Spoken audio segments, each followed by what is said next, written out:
Oh, it's November 3rd. It's election day in the United States. Just finishing the day. I'm Dr. Mitten. I'm in the Eye Research Institute here in the ERI, and what we're doing today is this solution,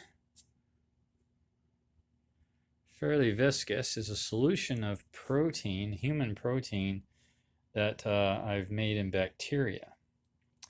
And we just brew it in E. coli and extract it and have dissolved the protein. This will start our purification process. But basically, it's the same kind of biotechnology where a lot of therapeutics are made that are used in human medicine. Insulin's made in E. coli bacteria these days. I believe that started around 1985. And this is another human hormone that we have engineered to be made in bacteria.